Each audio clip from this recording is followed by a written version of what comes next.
নিজেকে নিজে বলছে, আল্লাহ তুমি আমাকে বেঁচে থাকার শক্তি দাও। আমি মিনিট ও ঘন্টা যত পার হচ্ছে তত আমার টেনশন বেড়ে যাচ্ছে। আল্লাহ তুমি আমার দিকে তাকাও। এর মধ্যে শাশুড়ি এসে নাদিয়াকে ধরে বলল, কি হয়েছে বৌমা, তুমি কান্না করছো কেন?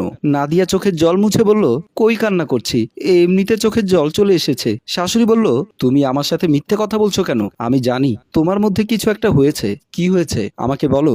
এর মধ্যেই রাজ এসে বলল, কি হয়েছে? নাদিয়ার চোখে জল কেন? তুমি কোনো বকাঝকা করেছো নাকি? নাদিয়া বলল, আমার কিচ্ছু হয়নি, তোমরা এখন যাও, একটু পর ভালো হয়ে যাব। শাশুড়ি রাজকে বলল, বৌমা হঠাৎ চোখের জল ছেড়ে দিয়ে কান্না করছে, আমি এসে অনেক জিজ্ঞেস করলাম, কিছুই তো বলছে না। রাজ মাকে বলল, মা তুমি যাও, আমি জিজ্ঞেস করছি। মা ঠিক আছে বলে চলে গেল। তারপর নাদিয়াকে ধরে বলল, কি হয়েছে তোমার, আমাকে বলো। নাদিয়া বলল, আমার কিচ্ছু হয়নি, এমনিতে কেমন জানি লাগছে, এই বলে বমির ভাব দেখালো। রাজ বলল, তোমার কি বমি আসছে? নাদিয়া